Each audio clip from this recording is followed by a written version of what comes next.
मुंबई के एक शांत कोने से आई ये कहानी सिर्फ एक खबर नहीं है। ये एक परिवार की ऐसी लड़ाई है जो हर दिन उम्मीद और दर्द के बीच झूल रही है। 35 साल के आनंद दीक्षित पिछले 2.5 साल से एक ऐसी हालत में है जिसे डॉक्टर परसिस्टेंट वेजिटेटिव स्टेट कहते हैं। शरीर जिंदा है लेकिन जिंदगी जैसे ठहर गई है। ये सब शुरू हुआ 29 दिसंबर 2023 की एक सर्द रात से, जब आनंद अपने नए स्कूटर पर निकले थे। वही दिन जो खुशियों से भरा होना चाहिए था, उनकी जिंदगी का सबसे बड़ा हादसा बन गया।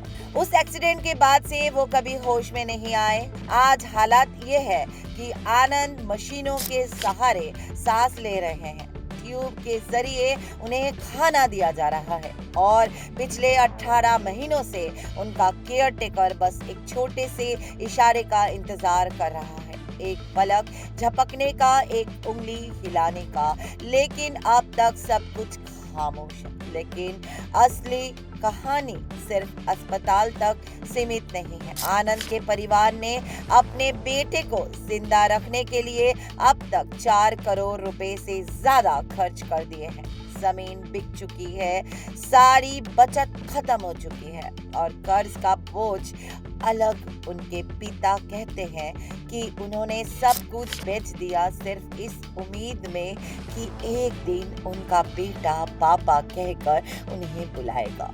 इस दर्दनाक सफर के बीच एक और झटका लगा जब परिवार अस्पताल में अपने बेटे के लिए लड़ रहा था। उसी दौरान उनका मुंबई वाला घर तोड़ दिया गया। अब पूरा परिवार किराए के घर में रह रहा है और वहीं से इलाज जारी है। परिवार का आरोप है कि उन्हें हर कदम पर आर्थिक तौर पर तोड़ा गया। अस्पताल के भारी बिल, फिर इंश्योरेंस कंपनी द्वारा क्लेम रिजेक्ट होना, जिससे उन पर करीब 50 लाख और कर्ज चढ़ गया है। आनंद की मां आज भी हर दिन उनका फोन और घड़ी संभाल कर रखती है, जैसे वो किसी भी पल उठेंगे और अपनी पुरानी जिंदगी में लौट आएंगे। वो कहती है, मुझे चमत्कार का इंतजार है।